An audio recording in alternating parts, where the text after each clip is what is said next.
Well, welcome everybody. It's good to see a lot of people are joining us. Please feel free to turn on your video if you'd like. It's always nice to see who's taking part.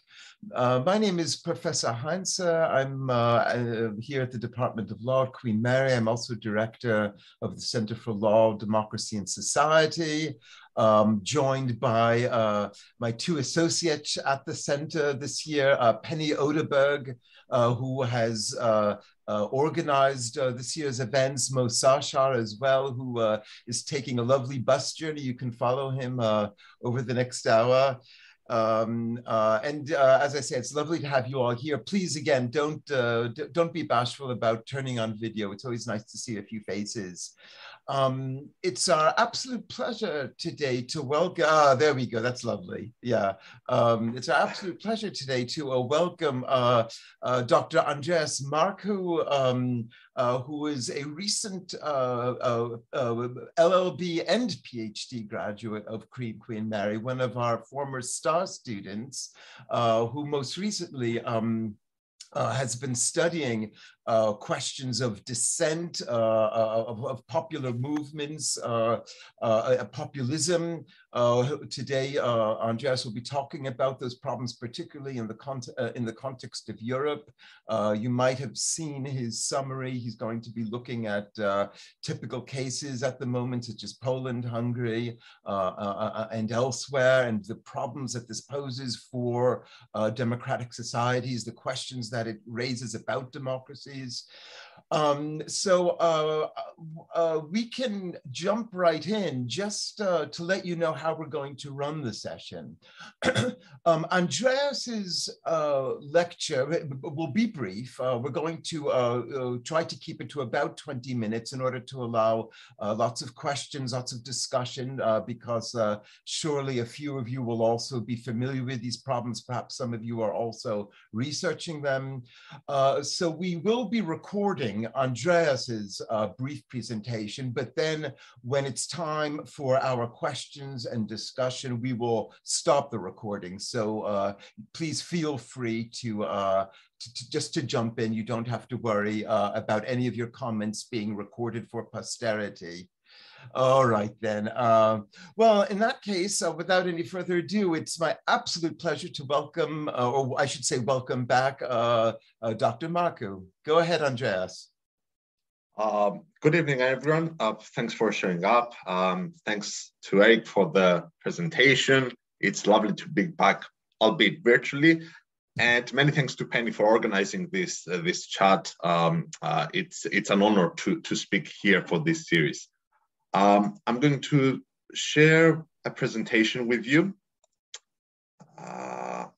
There you go. Okay. And let me, hold on. Okay. Now that's better, isn't it? Perfect. Okay, good.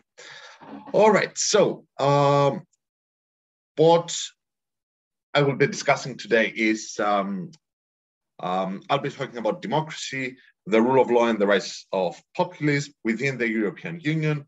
And I'll pay specific attention to this idea of illiberal democracy, as I think it's one of the most interesting questions that have come up in terms of how certain populist movements behave within the European Union and what that means for our understandings of democracy and how democracy is supposed to work.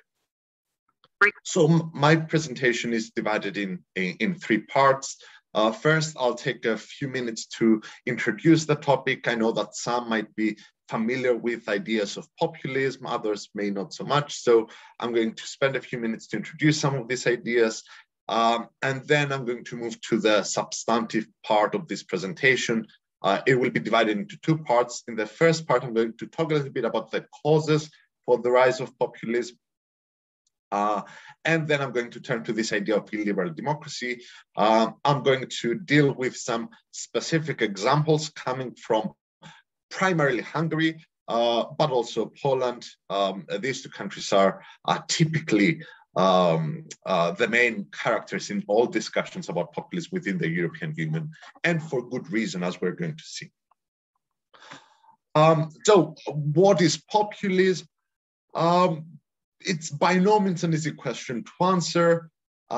Typically, populism is a kind of political discourse. So it's essentially a way to talk about politics. It postulates the existence of two parts within a community. On the one part, we have the demos, the people, and they are up against the elite. Crucially, this distinction is moralized. So within the community, the demos are always noble and uncorrupted and good, and they go up against an elite that is exploitative, corrupt, always looking for personal interest against the interest of the people. So populism essentially fuels this sort of conflict within the society, right? The demos are always angry at the elite because of the way that the elite exploits the demos. What's very interesting about populism, however, and this is a matter of academic debate, I'm not going to spend too much time on that, but I think it's worth mentioning here. There are questions about the extent to which populism amounts to a concrete ideology. For present purposes today, I'll simply treat populism as, at best, a very thin ideology, which can be combined with different ideologies. So we could see populism arising, espousing a sort of ethno-nationalist agenda, but we could also see populism arising, espousing a more leftist agenda. So we could speak about right-wing or far-right-wing populism, and we could also speak about far-left populism. Typical examples of this distinction are distinctions between inclusive and exclusive positivism. So some examples of inclusive populism might include the Occupy movement that started out in New York about a decade ago in the aftermath of the financial crisis. And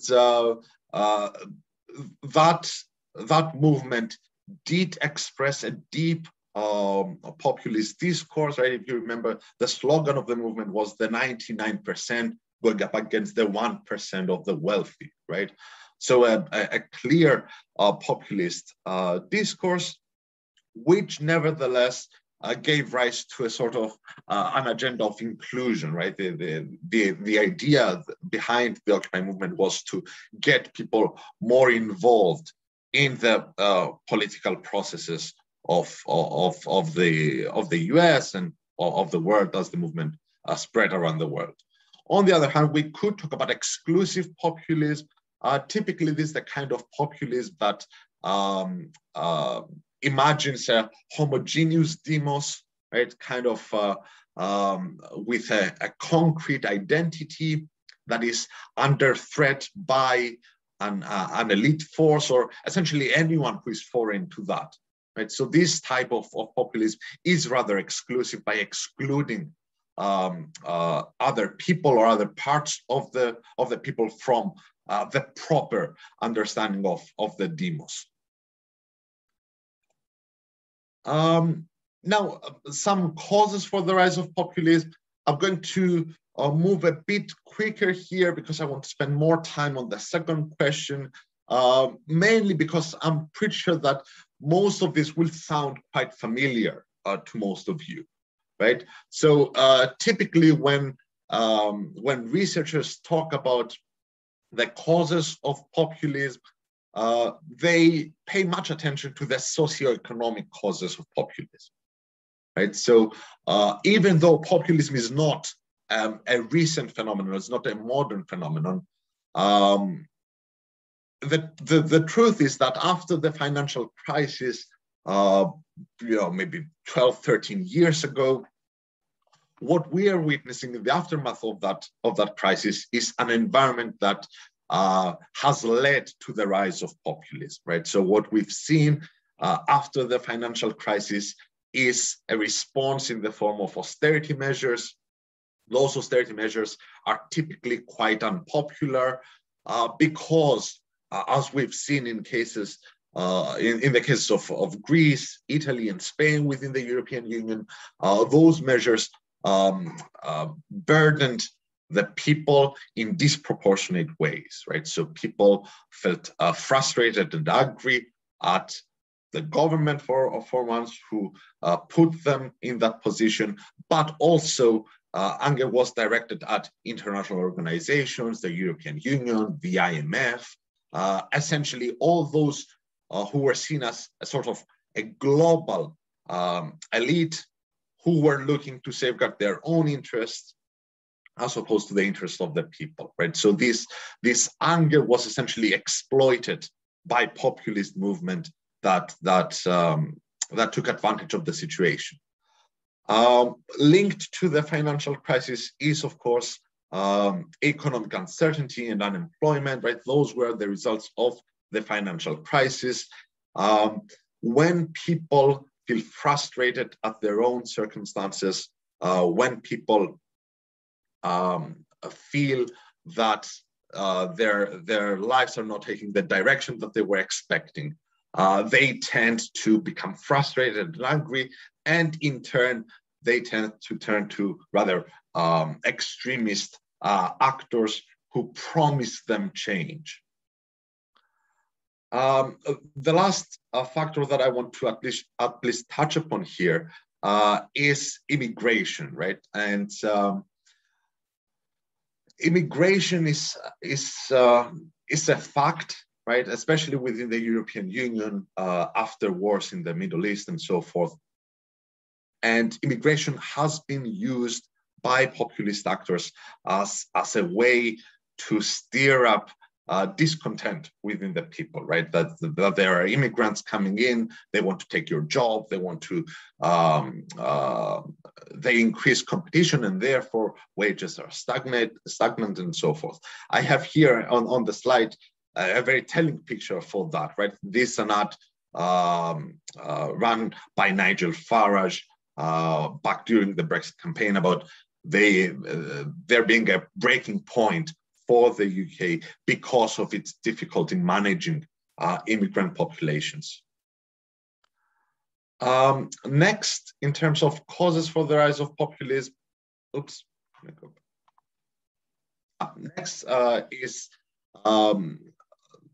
essentially the idea that democracy has failed, right? And I think that this is captured in this quote that I have here, that populism is an illiberal democratic response to undemocratic liberalism, right? We're going to talk later about this idea of illiberal democratic response, but populism as a response to undemocratic liberalism, I believe, captures a sort of discontent within the community about the state of democracy today.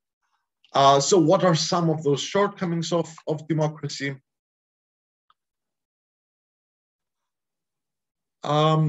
Essentially, contemporary democracies, especially within the European Union, but not necessarily within the European Union alone, right? So this is a worldwide phenomenon.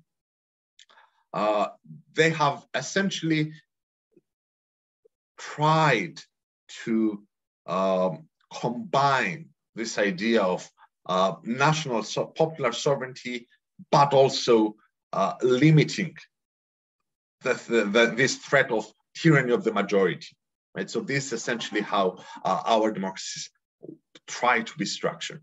The problem with this form of democracy is that it has led to a marginalization of the people from the decision-making processes, or at least a feeling of marginalization of the people from those processes. Elections are seen as ways to put people in charge, who in turn don't necessarily look at the interests of the people, but instead look at their own interest. And this, of course, leads to the idea that there has been an entrenched political elite ready to take advantage of the people and work for their own benefit instead of the common good. And in this sense, representation is often lamented, especially within some populist circles, right? So the idea here is that representation is incompatible with the essence of democracy, because when you vote for a representative, you essentially give power to that representative instead of exercising power on your own. And it's for this reason that some populist movements advocate direct democracy, right? As if that this would fix the problem of our democracies. Next, this idea of money in politics. The concern here is that essentially wealthy actors exercise disproportionate control over politics, and this leaves less affluent actors outside the political sphere. So this creates the dichotomy that we discussed earlier in terms of the people and the elite. Another potential problem, this is specifically about the European Union, is a concern about the way in which the European Union is structured and the way in which the European Union emerges as a party in national politics. The concern here is that the European Union is not necessarily a democratic body, therefore it carries less democratic legitimacy. Therefore, whenever the European Union imposes, or at least that's how the argument from populism goes, right? The European Union imposes its will on national politics, which is essentially a way for a foreign body to exercise control over our politics, our democracies. So what I've tried to do here is I've tried to identify both certain shortcomings of democracy that are inherent in our systems, and also given I've tried to give an idea of how populist actors talk about these particular shortcomings. Now, what I want to do is turn to the next point of this presentation, which has to do with this idea of illiberal democracy. Now, illiberal democracy is a term that is often thrown around whenever we discuss the populist countries like Hungary and Poland that are run by a populist party, right? So this term is typically used to describe those systems, but not necessarily just those systems, right? And I think it would be a mistake to associate that term with Hungary and with Poland exclusively.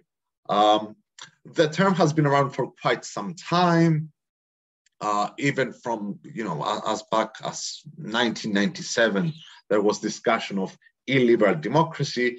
And the idea during that discussion was that the fundamental problem of a democracy is that it could lead to the election of figures who don't necessarily believe in liberalism, right? So this would give rise to sort of democratic illiberalism.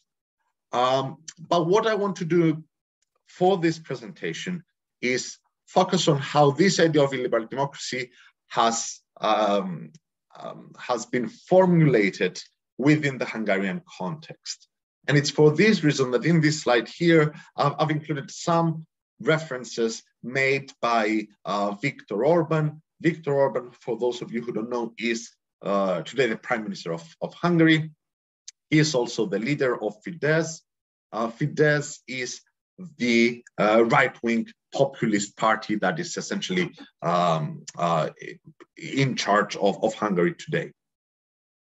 So these all come from a couple of speeches, one delivered in 2014 and another one from 2015. I've selected these quotes because I think that they're indicative of the problems with liberalism that Orban kind of identifies. The first one is this idea that liberal values lead to corruption, sex, and violence. Of course, this idea that liberal values lead to those things has to do with the alleged extreme license that is linked with liberalism, right? So the idea of individual freedom is dangerous on this reading because it could lead to all those adverse outcomes. Next, there's this quote about the liberals being occupied with unimportant things or less important things, Here, there's this distinction between liberalism caring about the situation of immigrants, but not so much about the white working class people.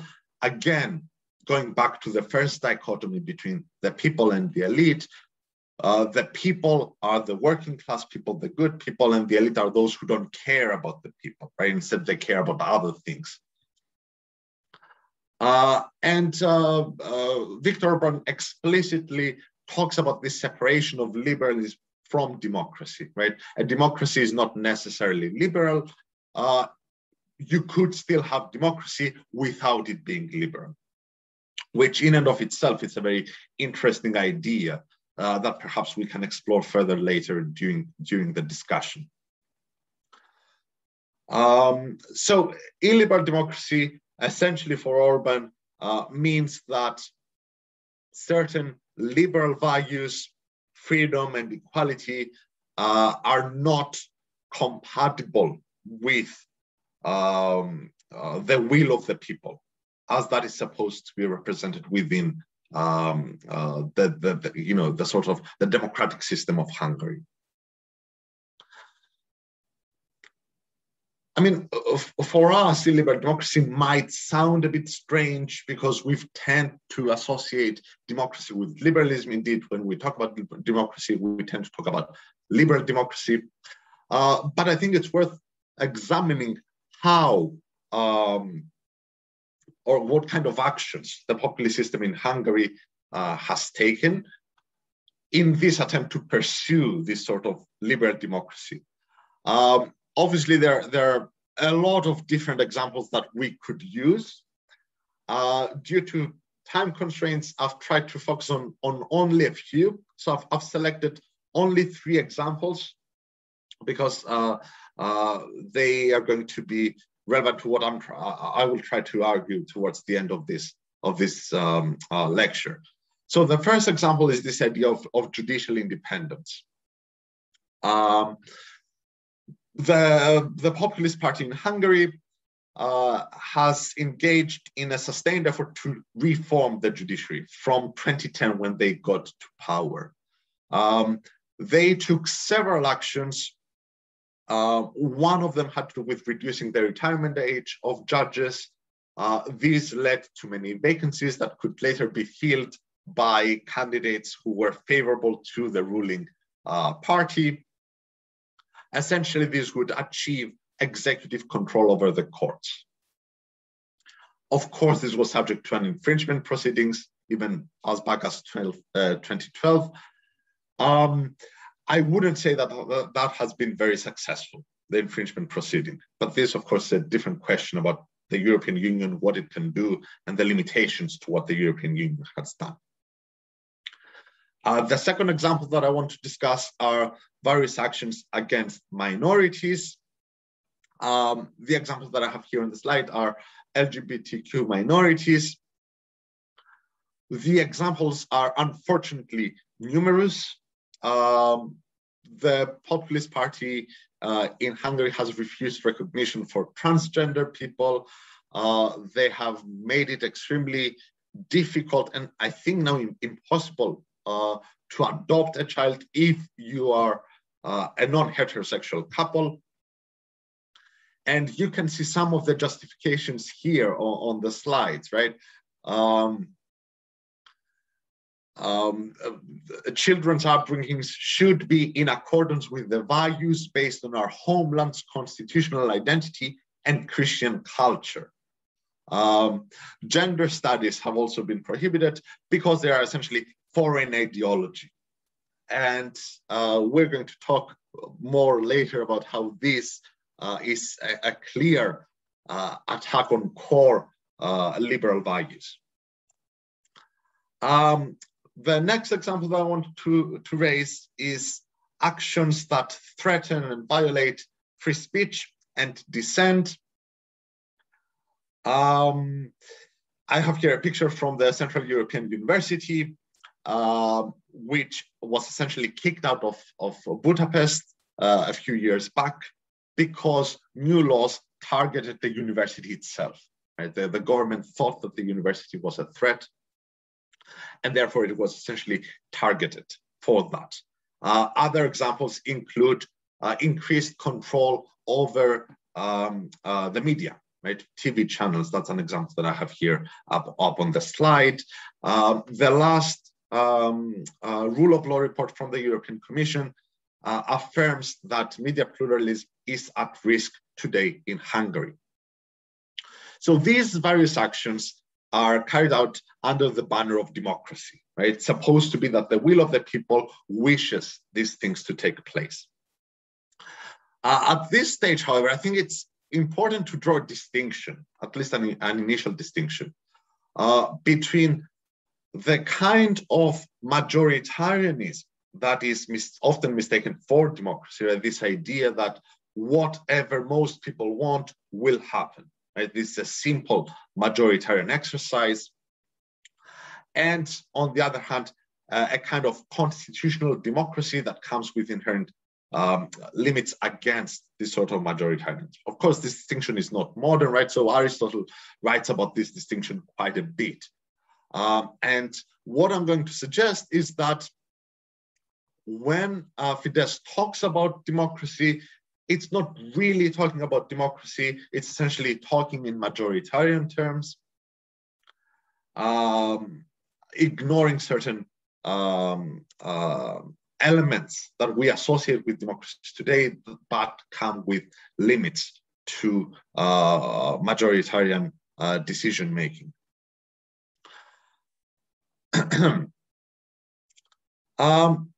Of course, it might be possible here for someone to argue that there's absolutely no problem with the way in which Hungary conducts itself, right? One could argue that they are just realizing a separate type of democracy. They remove all the liberal limits to democracy, and therefore we don't really need to be concerned with that. I don't think that this is a very persuasive argument. And as I'm going to show, in these examples that I've provided, there's much to concern us about the state of democracy in Hungary. Let's get back to this idea of, hold on a minute, of the rule of law. Is this action compatible with democracy, with any type of democracy? Well, I guess the answer depends on what we understand by the rule of law, right? Of course, there are different conceptions of the rule of law. If one takes a purely formalistic position in terms of the rule of law and simply say that the rule of law is just about maintaining certain form for laws, maybe that the laws are general, they are not retrospective and so forth, then maybe we could argue that this would be compatible with populist democracy. But any other conception of the rule of law, more substantive than that, right? So any view of the rule of law that links it with human rights, for instance, or any conception of the rule of law that sees the rule of law as a limit to abuses of the government, would be incompatible with any attempt to talk about populist democracy. Next, acts against LGBTQ minorities. It's quite clear what argument is being made here, right? So the argument is essentially that certain liberal rights should not stand in the way of what democracy decides. And that's just as plain as that. So any type of populist democracy would necessarily come with no entrenched protections for minority groups, to the extent that those protections are incompatible with this idea of a homogeneous people, right? Because remember, the idea behind populism is that there's this homogeneous people, and different rights might threaten that homogeneity. In this case, granting LGBTQ rights would threaten the homogeneity of a Christian people, for example. The third element is one that causes a specific set of concerns when it comes to democracy. If there's one thing that marks a democracy, is the the ability for citizens to dissent. It's the ability of citizens to speak up freely against the government or in support of the government, incidentally, right? Whether that dissent takes place within, formalized, legally sanctioned channels, maybe the courts, or through speaking in public discourse, removing that opportunity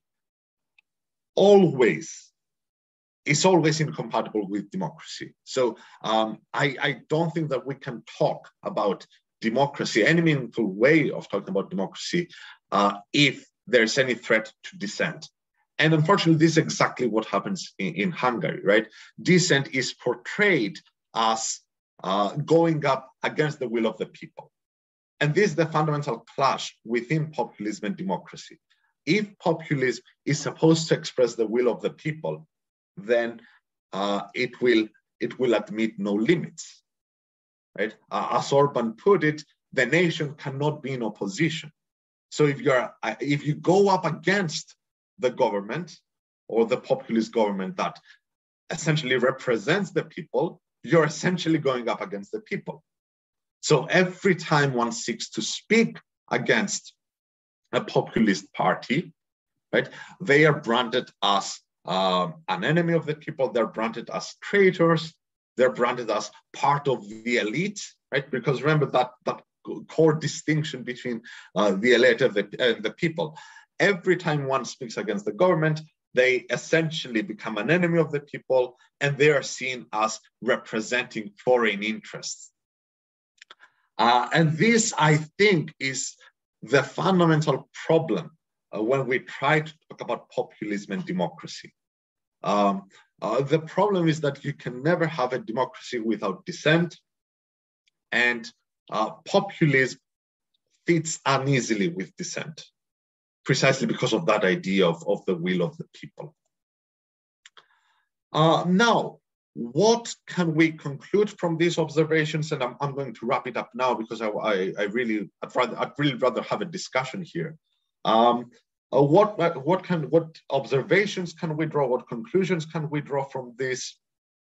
Well, first, it's quite clear that populism and majoritarianism and democracy, they have some things in common, right? So both of them, they claim some version of popular sovereignty.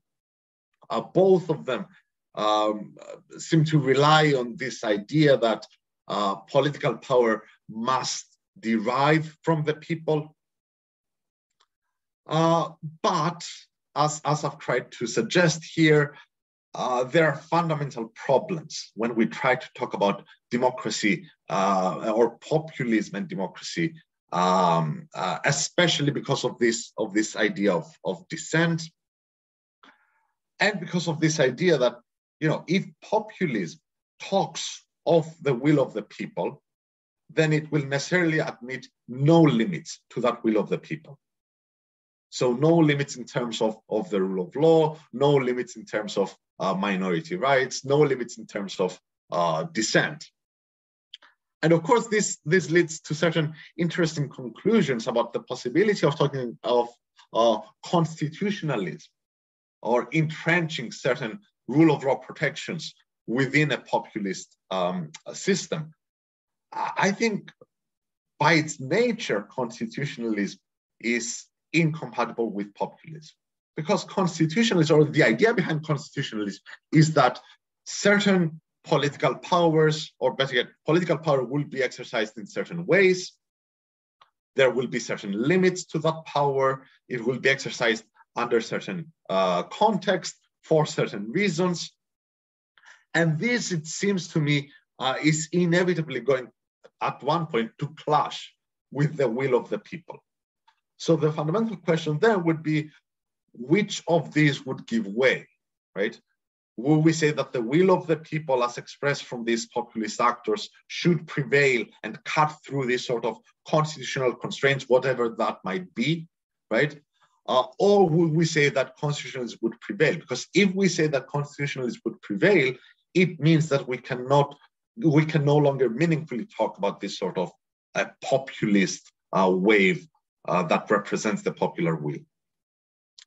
And that has been my presentation. Thanks very much for paying attention, for listening to me. And I look forward to having a discussion here.